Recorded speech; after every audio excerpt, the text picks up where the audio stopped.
All right, it's Corey from the podcast. I'm joined by my good friend and co-host Corey. Your best friend, right? Sure, man. Okay, so we'll talk about that in a second. I'll bring that up.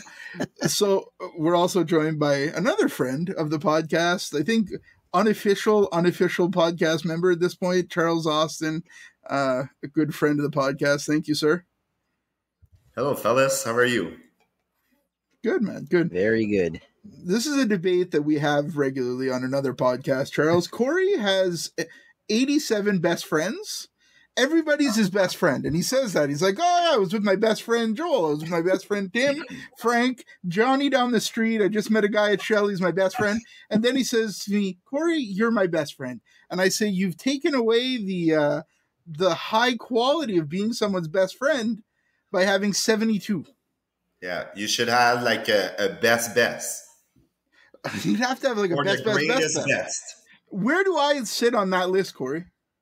Well, Charles Austin is the best now. Oh my God! So he's taking over. Bald. Yeah, it's because he has a nicer beard than me. That's fine. There you go. That's what fine. it is. I respect it. It's because he's a better golfer. Charles, what are you up to this summer, buddy? Well, taking it easy. It was time for my wife to enjoy the competition. She just finished her rowing race in Petit Rocher a few weeks ago and went pretty good. She's really happy with the results. The first year they finished last, but it was like the rowing is really about experience, knowing the river and everything. But the first year they finished last, and now they finished fourth out of six teams. Nice. And the first three places are pretty set in stone because they're really solid teams. But she was really pleased because it's only their second time rowing with the race. But I've been taking care of the kids for that. I know she took care of our kids for a long time with my career.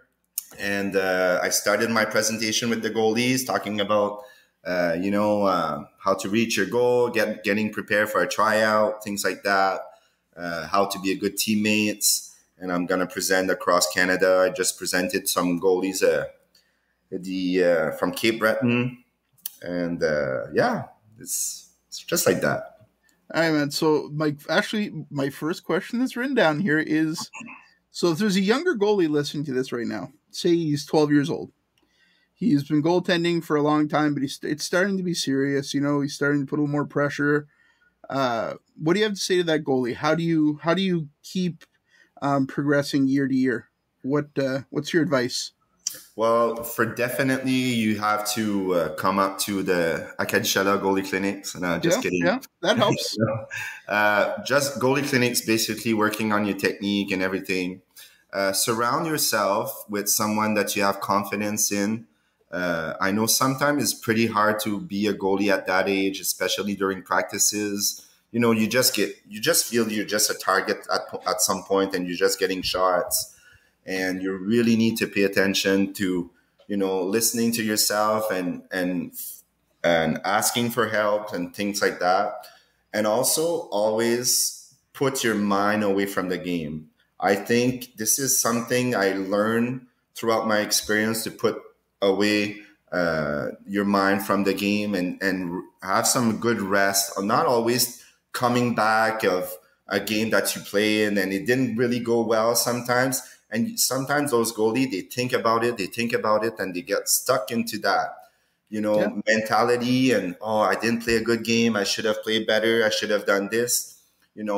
I remember a quote from Carey Price at some point that he said, I remember they won a game. It was like 5-4 against the Canucks. And he had 17 shots during that game, and they won 5-4. So he made 13 saves. So the journalist came to him and said, so, Carey, how was the night tonight? You had a pretty rough night. And he said, I really liked my last save of the game. Not only focusing on the negative, but also, he found something positive about that game. And this is something you really need at a young age. Try to drive that mentality of, staying positive, not going too high or too low. And that's what I'm talking in my webinars of trying to keep those goalies above the water and not, because sometimes you just feel alone. And I think at that age is the most important time that you need to really understand that part of the game. Goaltenders, the amount of pressure, very few sports have that, where you're really like, you think about gymnasts or swimmers and quarterbacks, people that are really, you feel you're a little alone there, and you've got your coaches, you've got supporters, but it's an interesting perspective to hear from you. Yeah.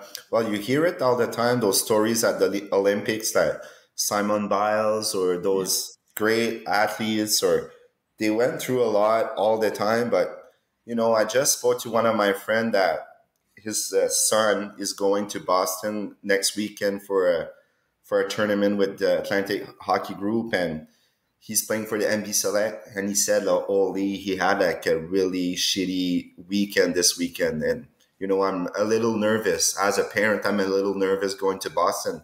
And I said, you know what? You're going to tell your child that he needs to think about a moment that he felt the best.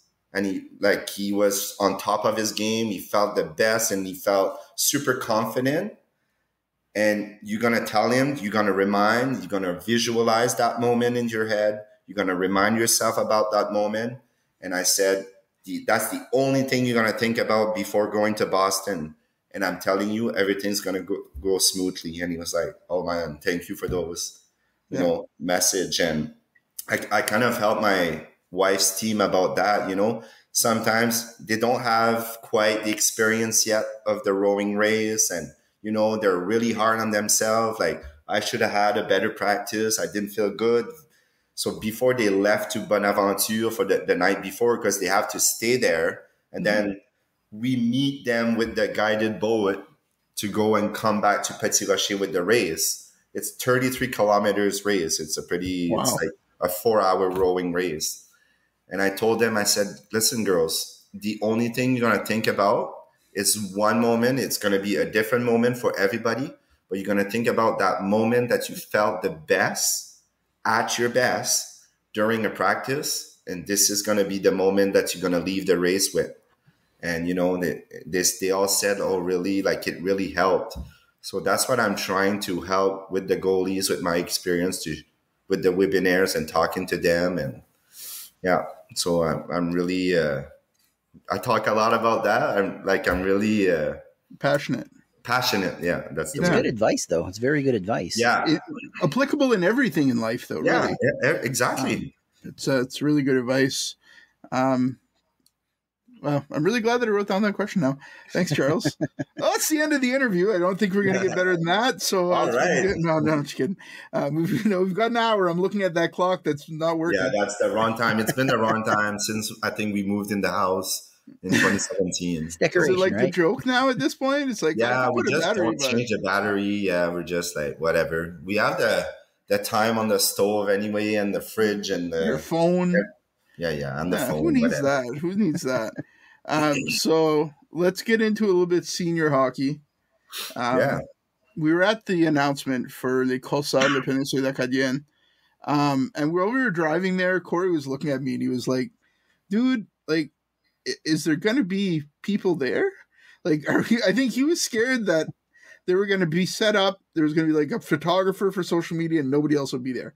And then we show up and there's like newspaper, like TV, us, multiple newspapers, a radio station. And we pulled in and Corey looked at me and we were following ECTV and like a radio station car. And Corey's like, are they going the same place as us? Dude, you know where that course is. There's no way they're going anywhere else. Why is like senior hockey is important in Northern New Brunswick? More so maybe than anywhere else in New Brunswick. Why? What is it? Is it the history? The history, man. It's just like, I saw a post from Mark Richardson this week asking when the Alpine merged two teams to create the Alpines, where we know the Alpines. And I think the date was 1965. Just to think about, like, it's been running for like 70 years, the senior hockey. And it's been a religion, all the time that the senior hockey, I remember going to play to see the games at senior hockey. all the little places around the peninsula, they had a team, and it was just the peninsula had a league, right? And it became like such a popular place, and it still is. And it got transferred to generation, and still it's really popular. And I think also what the peninsula is trying to do is to get together and do things together instead of like, Caracat, Chupagan, and Tracadie being separated. They want to build the peninsula together, and I think this is one of the step, like the Poseidon with the junior B team. That was kind of the message they wanted to transfer to the fans, and that's what I think the Corsair is trying to do also. But yeah, the senior hockey in the peninsula has been forever. How are we going to fit all those people into the arena in Tracadie if people are going to support it from Caraquet and Chupagon? And so that's one of my thoughts. I'm going to be like sitting behind the bench. I don't know where we're going to sit. What are your thoughts on the merger? Because that's a hot button topic, Yeah. I know Mark Richardson had his poll, which led to some great comments that I read every one of and enjoyed. And you were vocal on there. Very respectful comments, though. Like everybody was very respectful. I agree. My thoughts, I see it three things. Yeah. First thing, as an Alpine player that was really a big part of that dynasty that we started in 2007, and thinking about, like, I started to think about all those 17 years I've been playing for the Tracadie Alpines, and all across all the leagues that we played in, like if it's Côte Nord or the Northeast when we merged with Roger Brun's league back then, and the Acadie Chaleur, whatever. Out of 17 championships that's been played, 14 of them belongs to Tracadie or Shippagan, Lamette. Yeah. So just think about that. 14 out of 17. So for us, like old players, and I spoke to my old teammates, what do you think about the merge? And it hurts, man. Like it hurts to see the Alpine, kind of vanishing and not being there anymore. It's gonna hurt. Like for us, I have the tattoo on my heart about the Alpine. It's gonna be forever. I played for Lamette. I played in Saint Leonard. I played in Kedgewick, but it's not the same. Yeah. Playing for the Alpine, the dynasty we have created in this team, and walking in the dressing room and seeing all the pictures that we have of the championships. And also the rivalry we used to have with Shippagan, these are the best moments for me in my career. And just thinking about it, I'm not against that they're going to merge together and making a team. I'm sure they're going to have a great team. And I think they're going to be a very serious contender.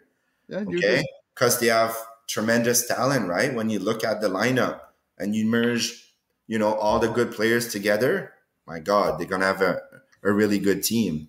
But what the peninsula or the fans, the old fans are worried about, it's the atmosphere we used to have and the build up before the games and in the newspaper, right? Yeah. And every time Robert Lagacé was going to call Shippagan, and what do you think you're playing against Tracadie? And Tracadie's going to get a call, and what do you think is going to play against Shippagan? And, we hate each other, and this is what is going to be missed by the fans. And a fan like me now, that I'm a senior hockey fan, I've been talking about that merge since 2 weeks now. Everybody's talking about it. I go to the store, whatever. Hey, what do you think about the merge? But we talk about that, the dynasty we have created with the 4 or 5 guys together, and then all the youth that came along and that team, and we carried that team, right? And now it's over. That hurts. Yeah. Because I have 3 parts. Second part is I'm a little worried about the young players. Yeah. Are they going to have a place to play? I have my doubts. When you look at the lineup, and I don't want to name names, but when you look at the lineups, for sure, there's going to be established players that have been playing with me for a long time that won't be able to play on that lineup, right? And Again, that hurts a lot. Mm-hmm. And the third part is when you look at the history of senior hockey, and especially what, starting to add some import players and this player and the rule of 5 junior A and this and that, we all know that the wealthiest teams are able to have those players, Yep. and the little markets, they don't. And when you look at Dottown, that probably what happened. And I'm worried about a team like Buktush.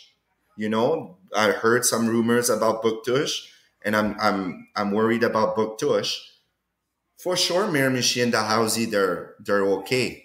But I remember when in 2014, when I took Tragedy over and I was the general manager, I remember sitting at the table and listening to Dalhousie and listening to Miramichi saying, hey, we can't afford those rules, right? Now, I don't want to say anything wrong about Dalhousie and Miramichi. Now they're okay. They have great fan base and they did a tremendous job with their organization. But I'm worried about the small markets.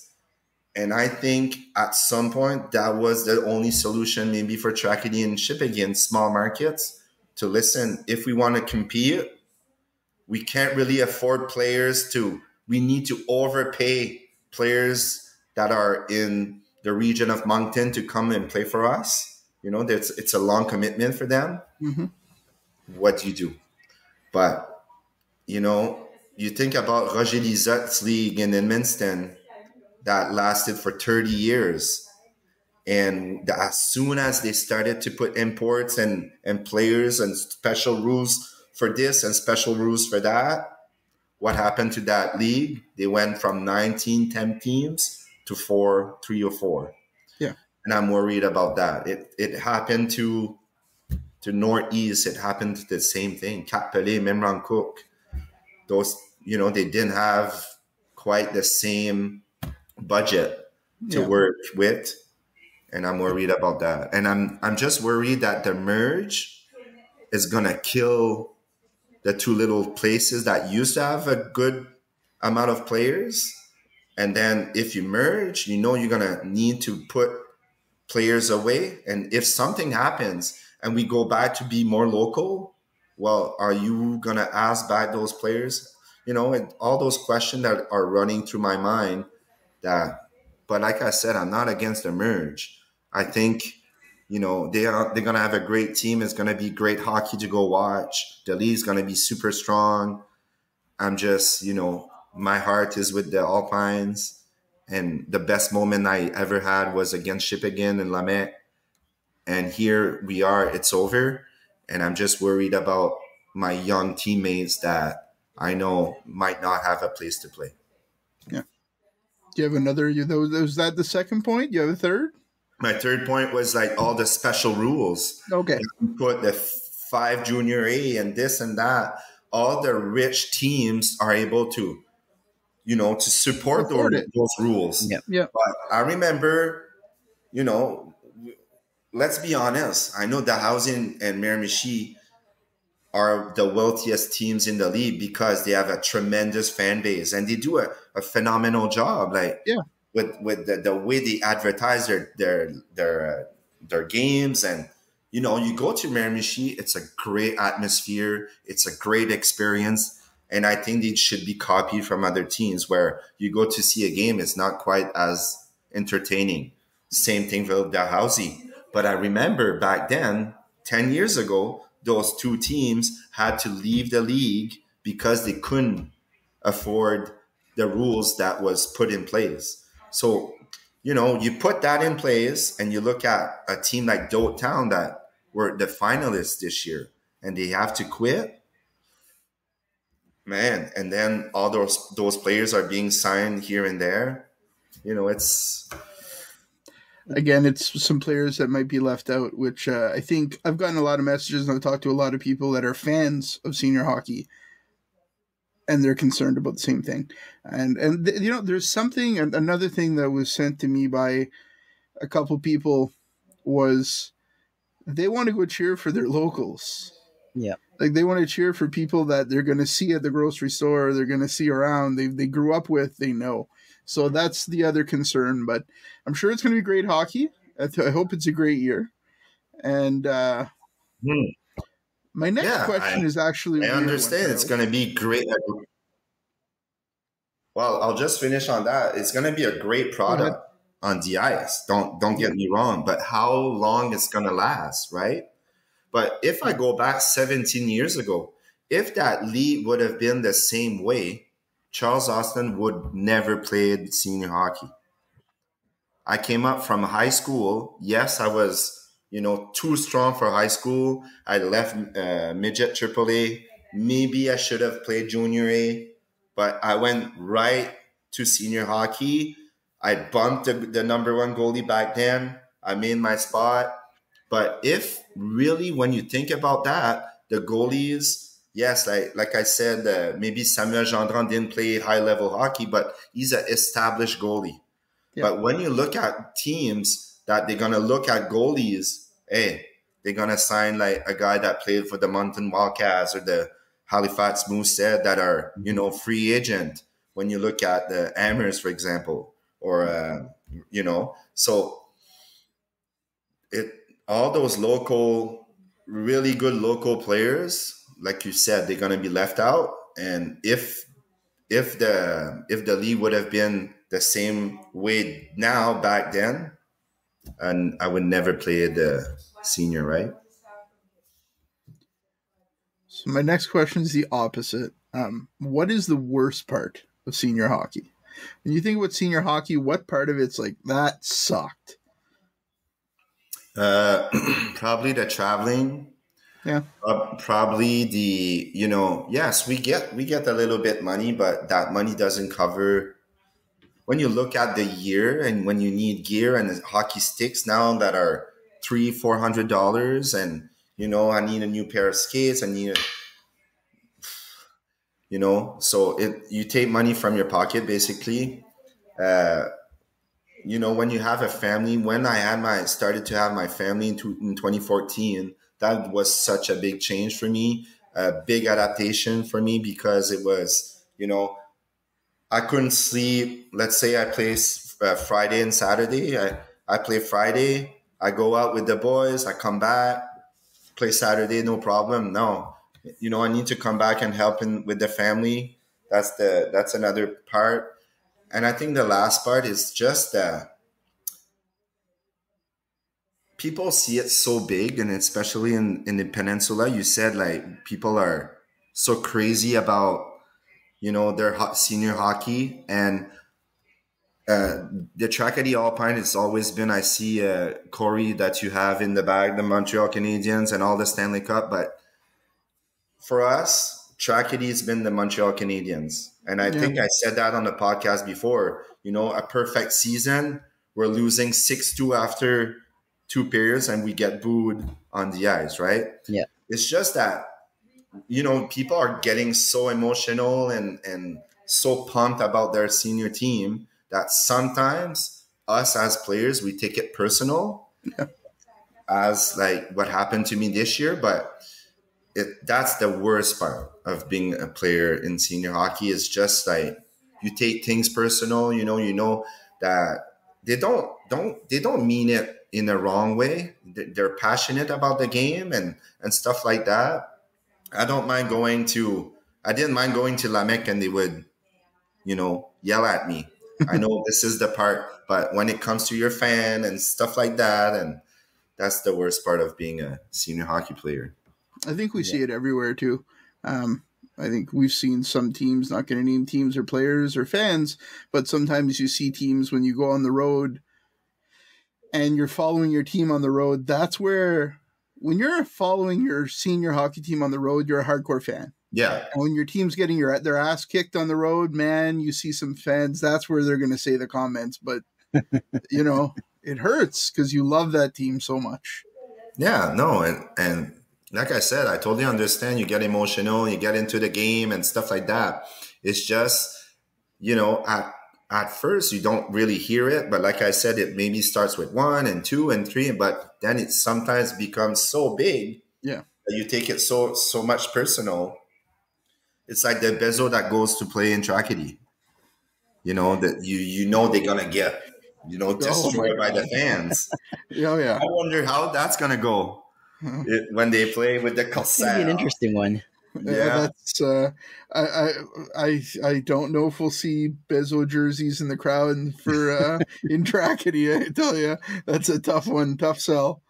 So, Charles, I got a question for you. yeah. You mentioned Trackety being a dynasty. And as you see behind me, I got championship belts. I got Montreal, all their cups and all that. Is there one in your hockey career, one championship that stands out above the rest? One that just, it's who you faced, like a teammate that was with you, one that's more special than the rest? Uh, they're all special. Um, so tomorrow I'm presenting to the goalies about the secret of a winning team. Yeah. Okay. I kind of like put names. I branded all the championship that we had. Like I remember the first one was like the Cinderella story because we finished Okay. like 3 out of 6 teams, and we won 7 out of 12 playoff wins in overtimes, and we were leading 3-0 in this first round. My first ever senior hockey experience in the playoff against Miramichi in the old Lord Beaverbrook. And, we're leading 3-0. They came back 3-3. That Cinderella story was just amazing. The year after, we had the dream team where we went 23-1, and we were just crushing everybody. We had the Bétonné, but that's when they started to have the imports there. Yeah. That year, and that really killed the Côte-Nord because we were more a wealthier team than other teams, and we were able to pay good players. And we had the Bétonné that just came from the American Hockey League, and he moved to Bathurst and he played with us. And I remember he scored a goal in Caracat in the playoffs, 5-3. Wow. He won the face-off by himself, kept the puck, went in our zone against every players, and when he scored, Wow. we were 3, they were 5. He was just an outstanding player. And then the third one was the three-peat, right? The first time that we ever had 3 straight championship.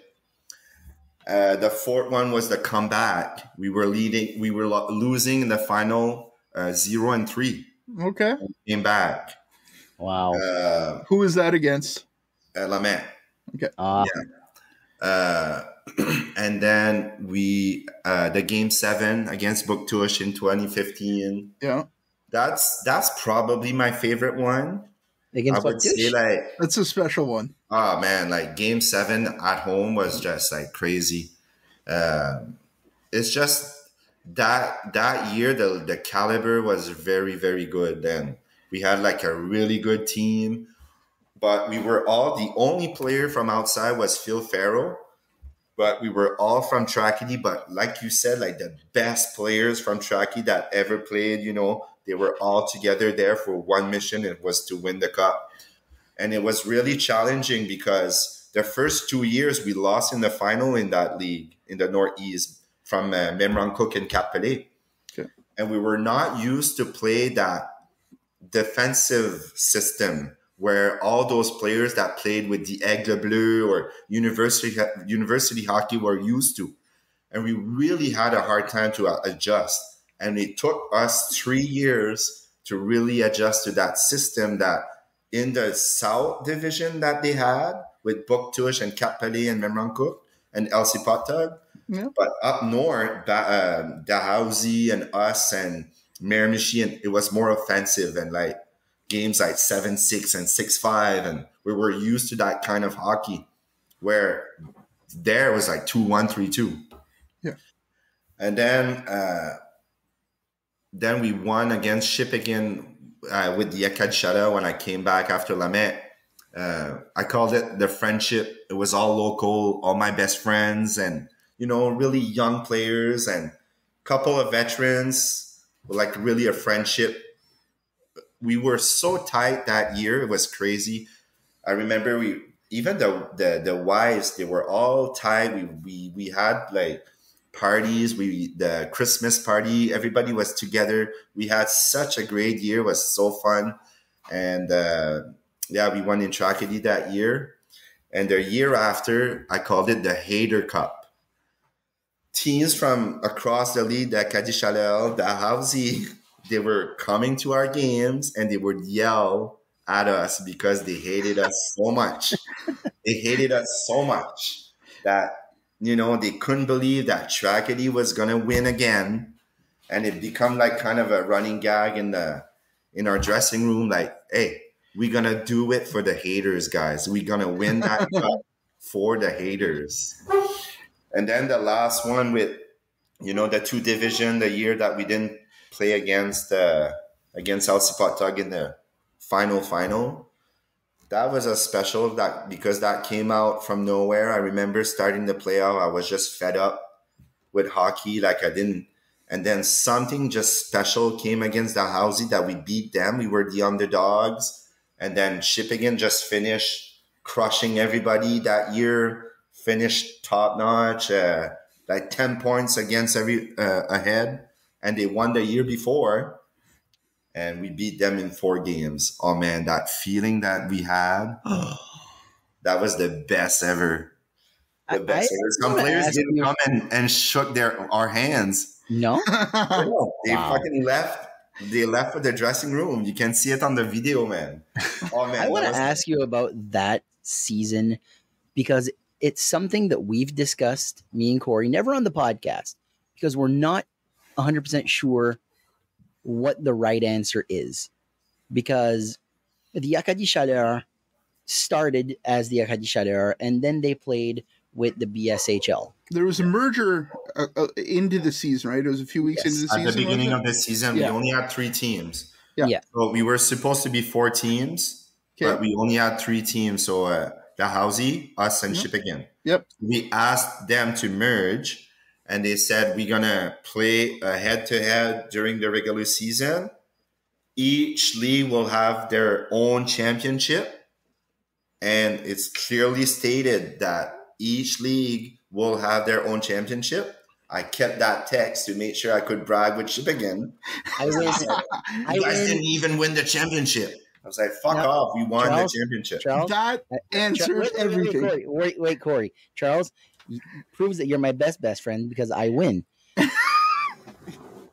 Because I always said it was the Acadie Chaleur champion and the BSHL champion. Yes. But it was written in the agreement that we would have a final after against the 2 leagues. Yeah. What would that have been called? The champion. Yeah. But the best champions. Yeah. But my white hat with the BSHL, but yeah, it was clearly stated that each league, when the Acadie Chaleur shut it down, they explained that was what's going on. And we would play the 2 division first in the playoffs. And then each league would have their champion, but we would do a final championship to be like to crown like a champion, almost like the provincial we used to have. Okay. Yeah. See, that's that's when I wish that we would have started the podcast, because that was so confusing. Because looking back, it's bizarre because one side has 3 teams, the other side has 5 teams. Mm-hmm. So that's why I always lean towards there's a BSHL champion, the Hawks, and there's Acadie Chaleur champion, Tracadie. And that explains it all. Thank you. Yeah. You're my best friend. And we did ask Miramichi to come and join our division, and they said no, they wanted to stay with the BSHL because they played the year before in the BSHL. Okay. And the year after, last year, we said, again, can we go 4-4? So Miramichi, are you willing? It's closer for traveling, but for them, Dortown and them, they had the biggest rivalry, Alcipotag, which mean that they they would play less games against each other. Yeah. So they were more comfortable to stay with the South Division, basically. But yeah, so that's what happened Because in as a that year. fan, the way they worded it was there was a North champion and a South champion. But in honesty, it was the Acadie Chaleur champion and the BSHL champion. Confirmed by Charles Austin. Yes, we asked the BSHL to support us to kind of have a league. We were going to maybe play with 3 teams, but at the end, maybe it was not going to work, right? Yeah. You can't make a league with 3 teams. So that's why Roger Brun came with the idea of, hey, to play more games, with our league, you're going to play a head-to-head. Okay, home. Okay? You're going to play, your points only count for your league. And then the winner of both leagues, they're going to play a final championship. Because he probably knew that all of the teams were going to merge together to be the BSHL at the end, right? Yeah. Yeah. Man, so I want to say, Ricky Bastrash, you were right. Congratulations. He'll enjoy that. Oh, he'll enjoy that for sure. All right. Corey, you got anything And else? I want to say, I'm sure that the Marchand, if they would have won that year, the gloves would be off, right? Yeah. Oh, yeah. Don't worry. I know the boys, okay? And yeah, because I'm telling you, I shook their hands out of 10, 11 times, 2 times as a loser. And I can tell you that it hurts. Yeah. It hurts to shake the Shippagan and Lamec hands as a loser. It happened to me twice. And I can tell you that it hurts. Even at the game 7 this year, there was some pushing and some shoving in the handshake line. And as a straight up hockey fan, I'm going to miss that. I'm looking forward to see what the Peninsula has, but I'm not going to lie. Tracadie and Shippagan was something to experience. Having been there for most of those games in the playoffs, having one of the Bezos yelling at a Tracadie player, and I'm the one in the middle, and I'm a tiny man. I was like, I'm not going to stop them. Just that's going to be missed.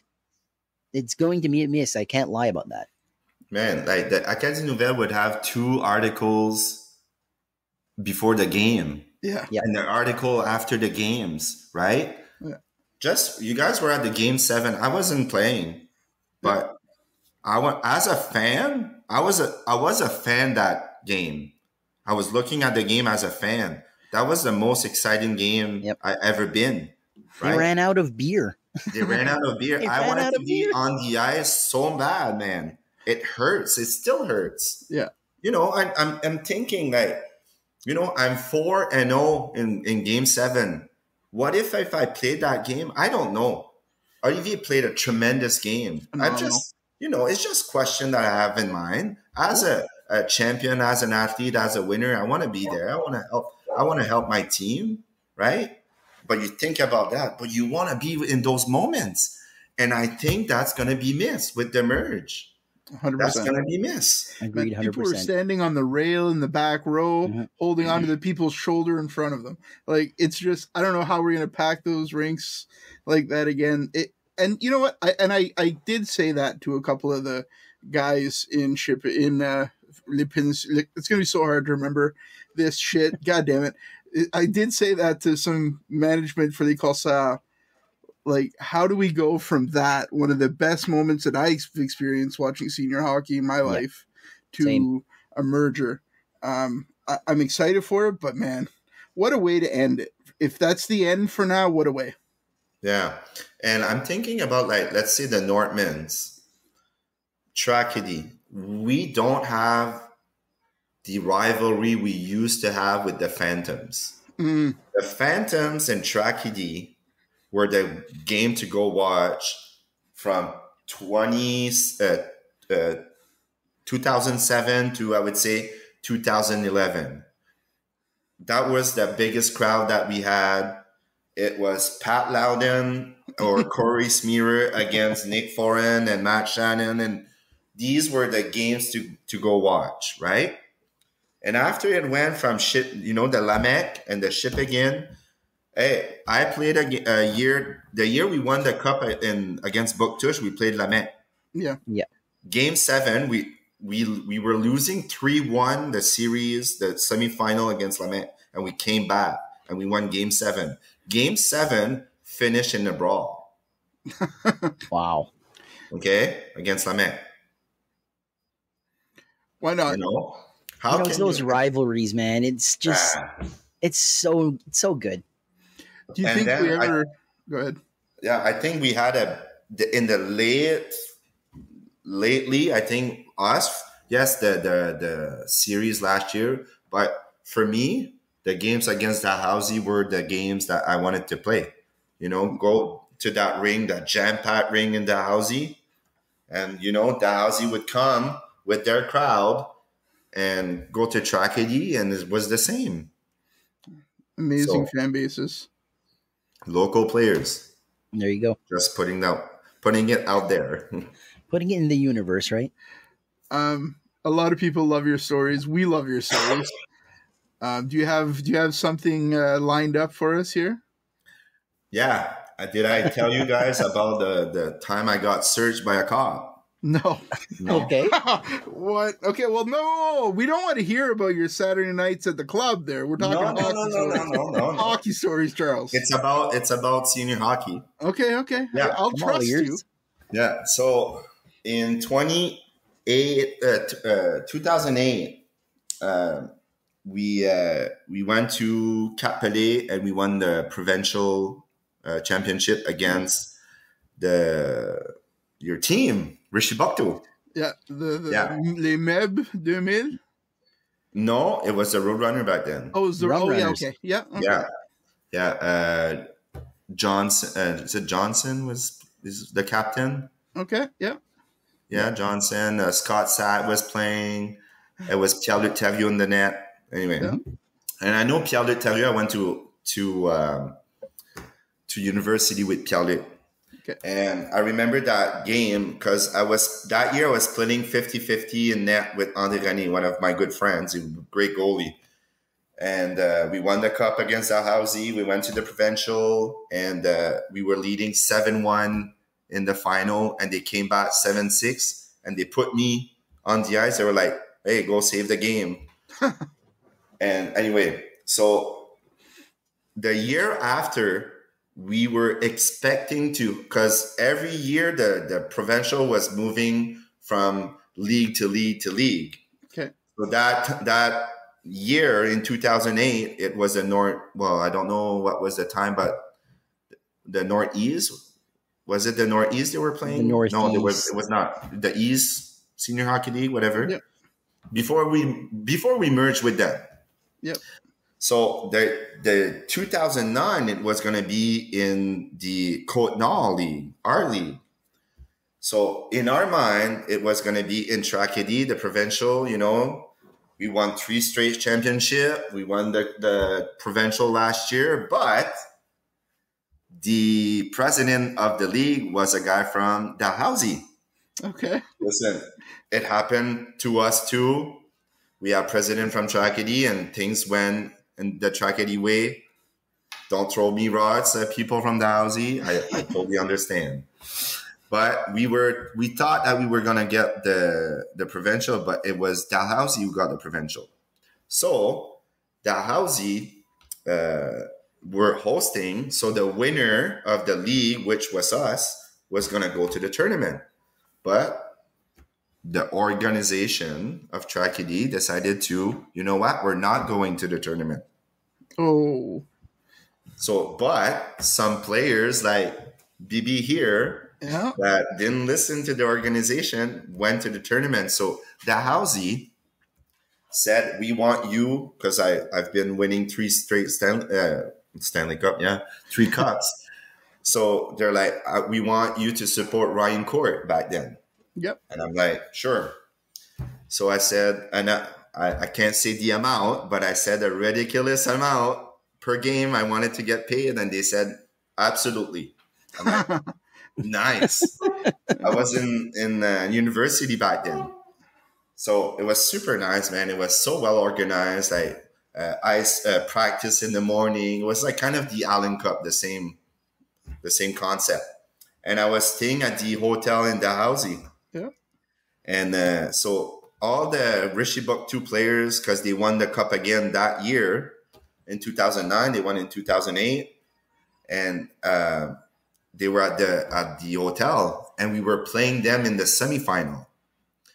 So I'm sitting with Charlie, who's the goalie, and we're having a beer. And I said, I bet you $100 that we're going to pull you. I'm not playing because it's Ryan Court, on the goalie for Dalhousie. So they're playing their local goalie. I'm just a backup.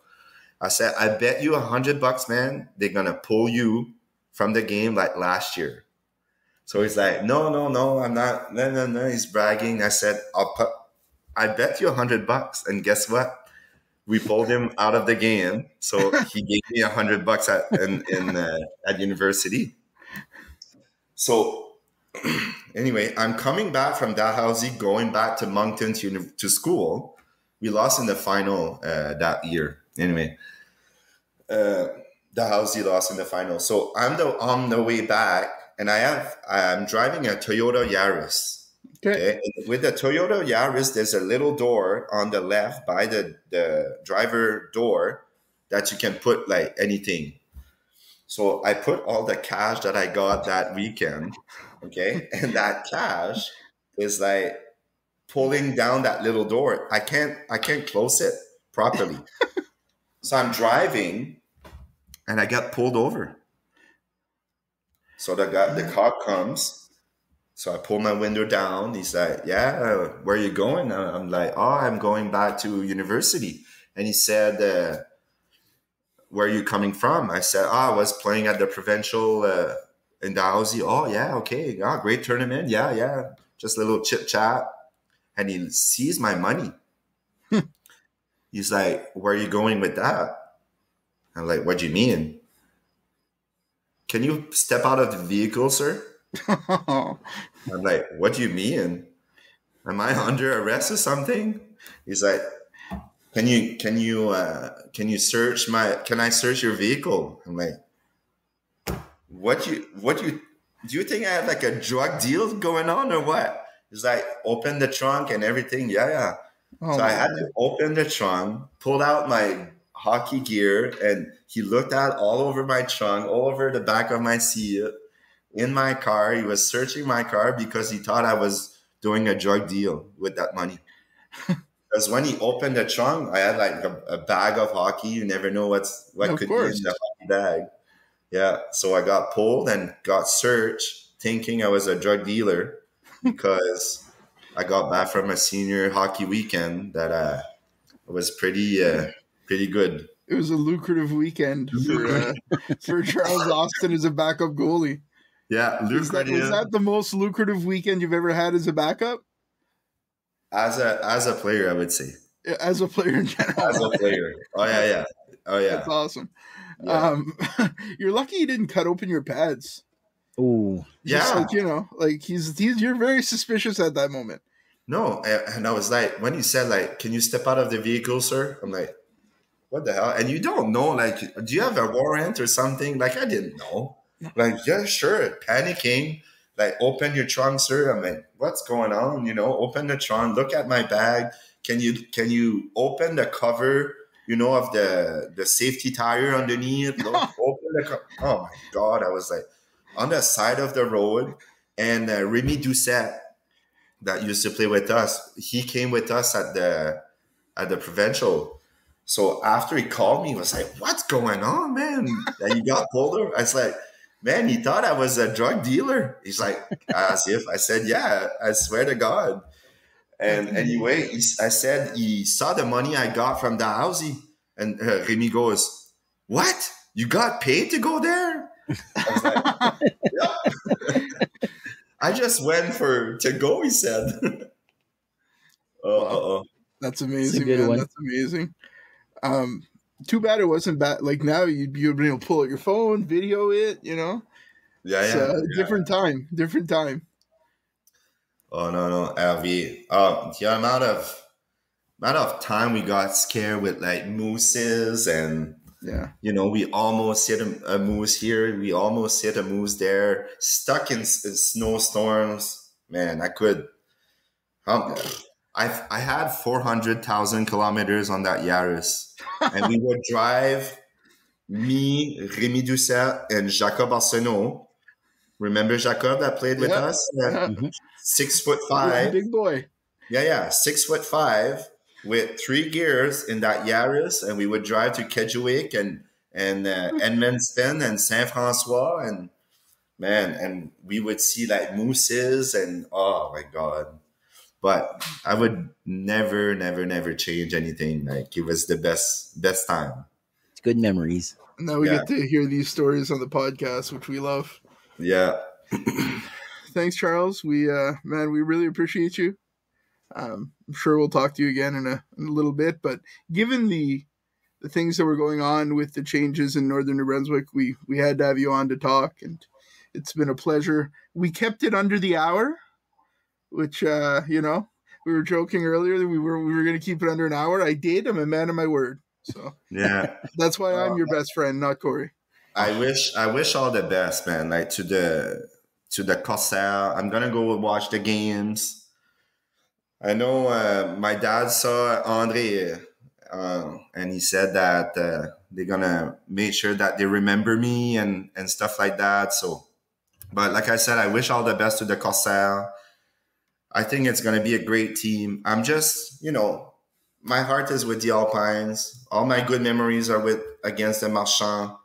I'm just hoping that, there's two really great teams and great organizations that are merging together that really are ambitious, right? Yeah. And I don't want, ambition go beyond thinking about, developing and keeping our local players. Yeah. I'm just hoping that is going to be the mandate and the mission that they have.